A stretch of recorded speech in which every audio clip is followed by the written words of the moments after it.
Product जब मैं खाती हूँ तो अच्छा रिजल्ट मिलता है। उसके बाद एक छोटी सी मीटिंग सबसे पहले लगती है लाट घाट में श्री राम आशीष गुप्ता सर जी की। वहाँ पे जाती हूँ तो एक मुझे प्लान बताते हैं, जन्म और मृत्यु के बीच का जो सफर है, ये सफर आपका है। आप ये सफर कैसा बिताना चाहते हैं, कैसा बिताना चाहते हैं, आपके सोच में होना चाहिए बड़ा सोच, बदलाव, अच्छे लोगों का संगत। ये आज भी मैं अपने डायरी में मेंटेन करके रखी हूँ। क्या कि वो मुझे एकदम जुनून छा जाता है डी एक्शन करने के लिए। उसके बाद से आती हूँ तो मैं स्कूल बंद कर देती हूँ, स्कूल की पढ़ाई बंद कर देती हूँ, क्योंकि एक प्राइवेट विद्यालय में पढ़ाना मुझसे अच्छा कोई नहीं जानेगा। जब मैं स्कूल में रहती थी, अगर मेरे घर पे कोई रिश्तेदार आ जाते थे, दरवाजे पे खड़े रहते थे लोग, और जब मैं बोलती थी कि सर जी मैं जाऊं क्या, घर पे मेरे मेहमान आए हैं, तो क्यों जाएंगी, किस लिए जाएंगी, आपके बच्चे डिस्टर्ब कर लेंगे, क्लास डिस्टर्ब होगा, बच्चे आपके कौन देखेगा, आपका क्लास कौन देखेगा। बहुत डांट सुनने को मिलता था, 1500 रुपये पे डांट सुनने को मिलता था। इसके बाद मुझे गैस तक भराने पड़ता था, क्योंकि मैं घर की अकेली थी, गैस भराना पड़ता था। तो भी बोलती थी कि जानना है, तो बोलते थे कि अगर आपको घर का काम करना है तो घर रहिए, मेरे विद्यालय में पढ़ाने मत आइए। ये सब चीज सोच करके कि नहीं, वहां मैं दूसरों की गुलामी कर रही हूँ, और वहीं से मैं स्कूल को रिजाइन मारती हूँ। रिजाइन मार करके बस फुल टाइम तन मन धन से, और मैं 3000 पीवी करके जाती हूँ आरबीसी में। और उसी दिन से मैं संकल्प एक लेती हूँ कि आज से मैं 3000 पीवी करूंगी, और ये 3000 पीवी तभी हटेगा जब मेरे शरीर से प्राण निकल जाएगा। तभी मैं 3000 पीवी लगातार करती आ रही हूँ, लगातार। मेरे कभी अपलाइन नहीं कहे कि आप पीवी करिए, मुझे कोई नहीं कहा, और मैं उस दिन से लगातार 3000 पीवी करते आ रही हूँ। जिस समय से मेरी ज्वाइनिंग हुई थी, 2 महीने बाद में आरबीसी कैंप पे गई, उसी दिन से 3000 पीवी करते आ रही हूँ। और उसके बाद 3000 पीवी करती थी, पूरी प्रोडक्ट भरपूर खाती थी, और प्रोडक्ट भरपूर खाने से मुझे और इतना महसूस हुआ, इतना अच्छा लगा। लोग मुझे कहते थे कि अरे इसकी सासू माँ को टीबी कैंसर था, इसको भी टीबी कैंसर है। अपने बच्चों को लोग मेरे बच्चों के पास नहीं भेजते थे, लेकिन वही लोग जब मैं बहुत अच्छी हो गई तो वही लोग मुझे देख करके लोग कहने लगे, हाँ ये क्या खाती हैं, आप क्या खाती हैं मैडम जी, बहुत अच्छी हो गई हैं।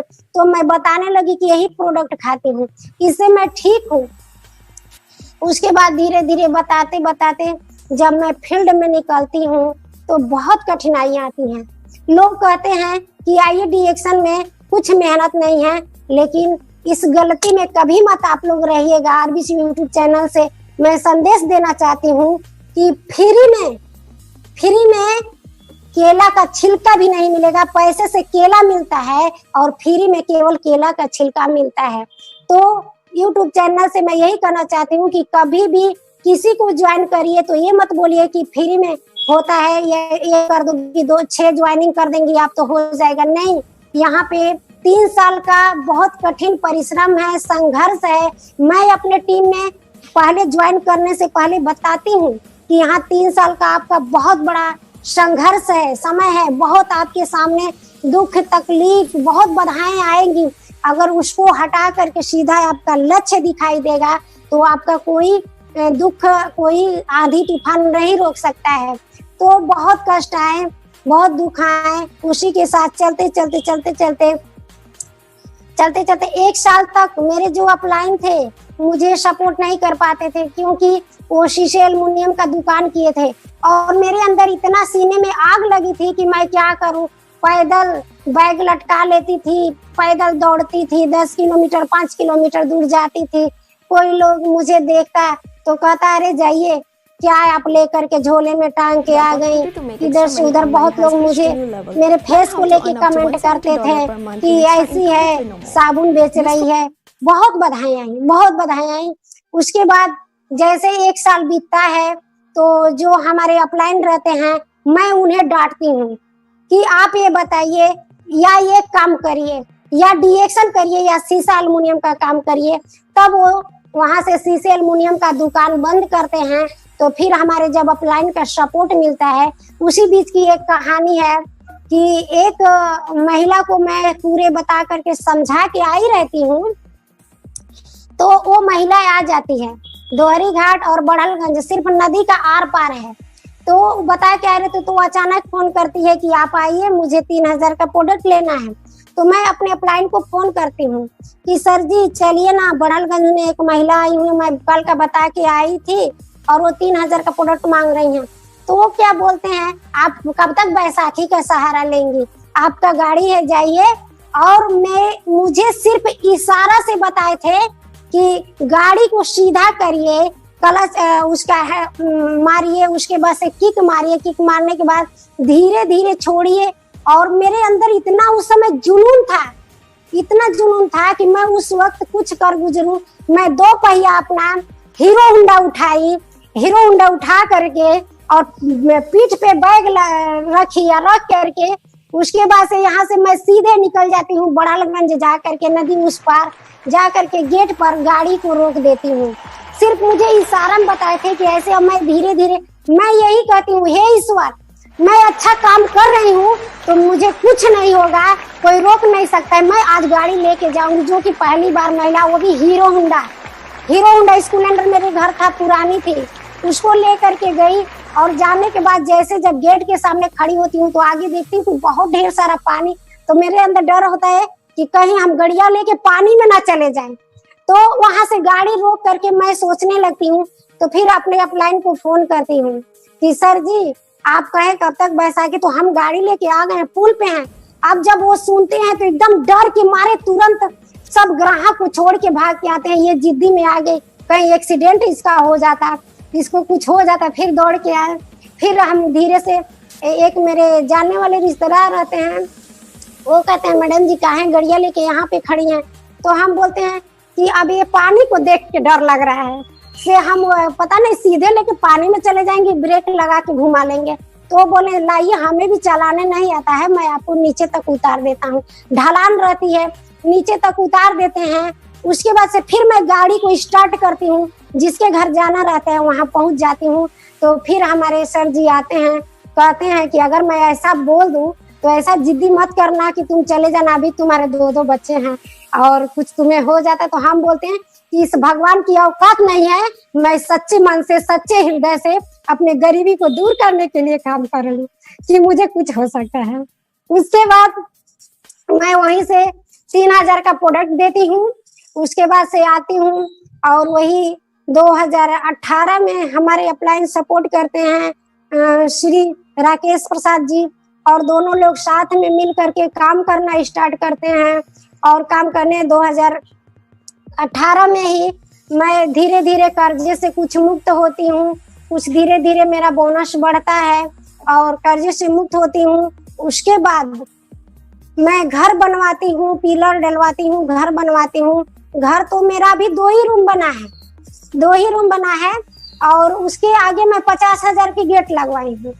तो लोग मुझे अक्सर करके क्या पूछते हैं कि हई पागल है क्या, 2 रूम बनवा ली है, आया 50,000 का गेट लगवा दी है। तो ऐसे लोग बोलते हैं। तो हम कहते हैं आप लोग नहीं जानते हैं, इस गेट इसलिए लगवाए हैं कि मैं इस गेट के रास्ते से अपना 4 व्हीलर लेके जाऊंगी। मेरा सपना बड़ा होता है तो लोग सुनते हैं तो अभी भी बहुत ताज्जुब खाते हैं कि इसका घर 2 रूम बनवाई है और बड़ा सहायता बनवा ली है, गेट लगवा लिए, बोलती है कि 4 व्हीलर लेंगे। तो मेरा हृदय जानता है मैं कर रही हूँ। उसके बाद मैं 5G एक्टिवा लेती हूँ। 5G एक्टिवा इसलिए लेती हूँ कि अगर 5G एक्टिवा रहेगा तो मैं चला करके फील्ड वर्क करूंगी। तो इसलिए लेती हूँ क्योंकि मेरे पति और मेरे देवर हमेशा बॉम्बे में लोग रहते थे। बॉम्बे में लोग रहते थे तो मैं भी सोचती थी कि अगर उन्हें घर बुला लूंगी, अभी मेरा इनकम तो कितना आता है, 2,000, 3,000, 4,000 आता है, तो इससे मैं खर्च चलाऊंगी कि कर्जा भरूंगी कि बच्चों का फीस दूंगी। तो इसलिए मैं इन्हें नहीं बुलाती हूँ, मैं अकेले काम करती हूँ। डी एक्शन में लगातार अकेले काम करते करते फिर जब एक्टिवा लेती हूँ, एक्टिवा लेने के बाद फिर मुझे एक मीटिंग में जाना रहता है भोपाल। मीटिंग में जब मैं जाती हूँ, उसी समय हमारे पति का बहुत तबीयत खराब रहता है, 6 महीना से तबीयत खराब रहता है। तो वो आते हैं, अब वो जैसे वो आते हैं तो उस वक्त मुझे पहले से ही इंफॉर्मेशन थी, पता था कि मुझे भोपाल मीटिंग में जाना है। लेकिन मैं सोचती हूँ कि हमारे 2 छोटे छोटे बच्चे हैं, पति का तबीयत खराब है, मैं कैसे जाऊंगी। मैं यही सोच रही थी कि मैं कैसे जाऊंगी। लेकिन कहा जाता है कि हर समस्या के पीछे समाधान है, जब समाधान सोचेंगे तो समाधान मिलेगा। अब देखिए, एक दिन पहले मेरी जो बहुत हॉटलाइन बहुत तेजी से काम करती हैं कलावती मैडम जी, वो पहुंच जाती हैं मीटिंग में। वो पहुंच जाती हैं तो मैं सोचती हूँ कि बताइए वो पहुंच गए और मैं कैसी अपलाइन हूँ कि मैं नहीं जाऊंगी। फिर ऐसे सोचती हूँ कि क्या करूँ, पति का तबीयत खराब है, कैसे जाऊं, क्या करूं। पैसा उस समय मेरे पास एक भी नहीं था, पैसा एक भी नहीं था। तो जैसे ये आ रहे हैं, एक दिन पहले फिर सुबह में ये बॉम्बे से आते हैं और आते ही और उसी शाम को मुझे हमारे जो गुरु हैं इलाहाबाद से मिस्टर अतुल शुक्ला सर जी, वो कहते हैं कि संजू जी मैं आपको नहीं कहता, ये बहुत इंपॉर्टेंट मीटिंग है। जब वो बोलते हैं तो मेरे माइंड में सेट हो जाता है कि अगर गुरु कह रहे हैं तो जरूर ही कोई इम्पोर्टेंट बात है। तब हम तुरंत तैयारी करते हैं और इनसे कहते हैं कि ए जी आप कहाँ तक पहुँचे हैं। तो हम बनारस आ गए हैं, सुबह जैसे 5-6 बजे तक हम घर आ जाएंगे। हम के ठीक है आप आइए घर, हम मीटिंग में जाएंगे। अब देखिए कितने पागलपन की बात कि पति बीमार और बीमार होने के बाद वो आ भी रहे हैं और पैसे भी नहीं है, लेकिन मैं बोलती हूँ कि मैं मीटिंग में जाऊंगी। उसके बाद आते आते जैसे मेरे पति घर में प्रवेश करते हैं, मैं खाना वाना बना करके रेडी करके और मैं अपना बैग भर के तैयार रहती हूँ, उन्हें पानी पिलाती हूँ और पानी पिलाने के बाद कहती हूँ ए जी हम जा रहे हैं, मीटिंग में जा रहे हैं। तो ये क्या बोलते हैं कि जाइए आप।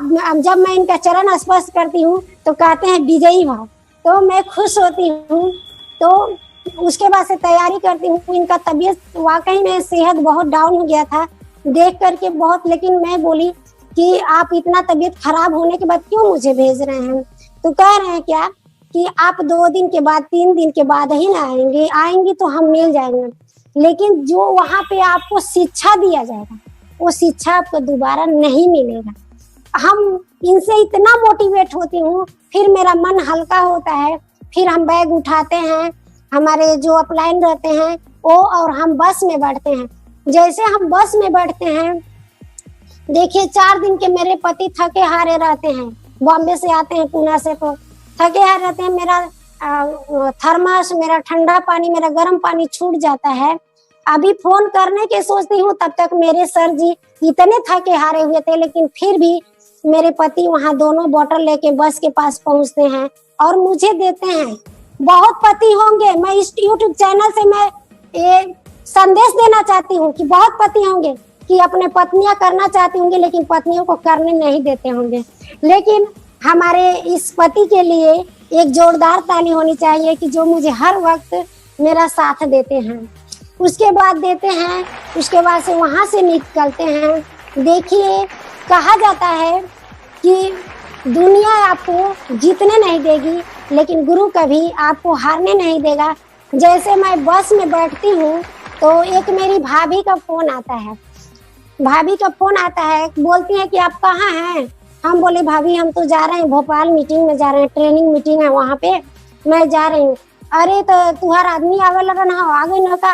हम कहे बोले हाँ अभी तुरंत आए हैं, हम उनको छोड़ करके हम चले आए हैं। हम बगल से 2000 रुपया भी उस समय मांगे थे, मेरे पास पैसा नहीं था और मेरे पति के पास मात्र 500 रुपया था। हम वो भी पैसा उनसे ले लिए और ले करके 2500 रुपया केवल ले करके हम निकल गए। जाने के बाद निकलते हैं तो वो मेरी भाभी बोलती हैं हम आदमी रहती तो तुझे जाए नहीं देती, कैसन बाड़ू कट कर चल गए। तो मेरा आंखों में आंसू भरते हैं कि वाकई में हम बुरे हैं क्या कि अपने पति को छोड़ के चले गए।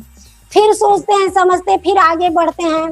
तो फिर हमारे भैया का फोन आता है कि का संजू निकल लूं। तो हम बोले हाँ सर जी हम निकल गए।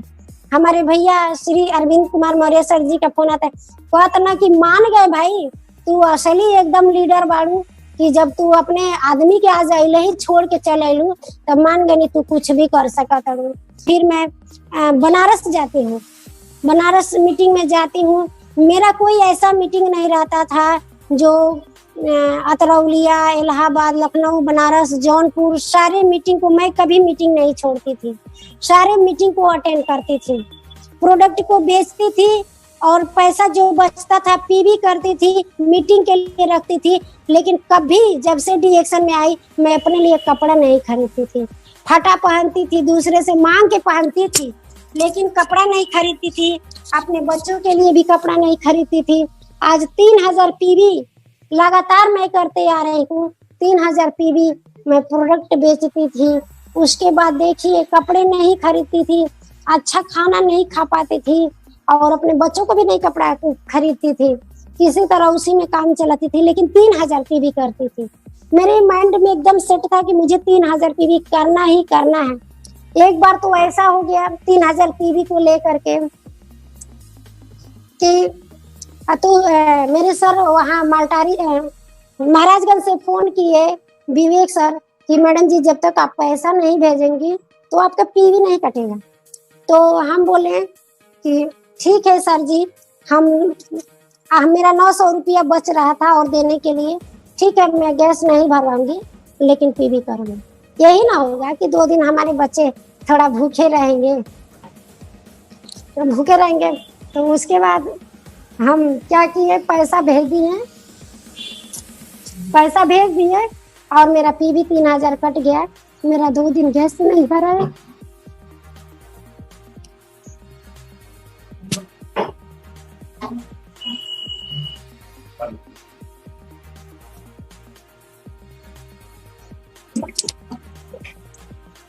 उसके बाद फिर हमारे बच्चे 2 दिन चूरा पानी चीनी खाते हैं।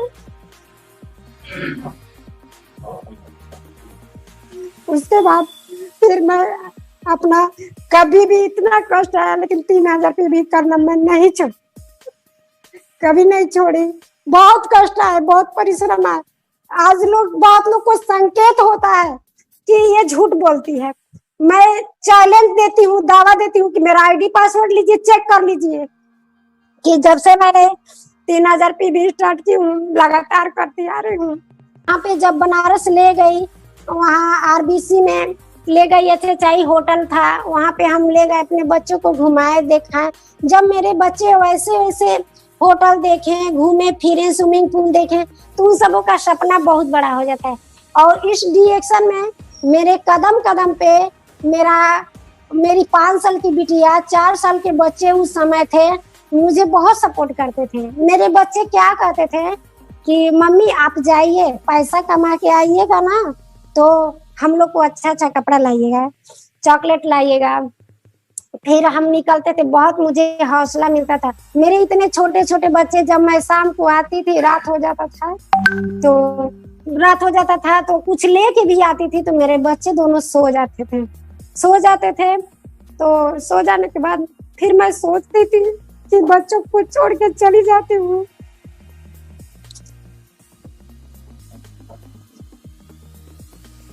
फिर मेरे बच्चे इतने छोटे थे लेकिन बहुत मुझे हौसला देते थे। उसके बाद उन सबों को बोलते थे कि बेटा आप लोग ऐसे बोलोगे तो मैं और उदास हो जाऊंगी। तो फिर मुझे सुबह बोलते थे क्या, मम्मा ऑल द बेस्ट, आप जाइए, पैसा कमा के आइएगा। फिर हम निकलते थे, बोलते थे बेटा आप लोग को आज चॉकलेट लेके आएंगे, आज ये लेके आएंगे।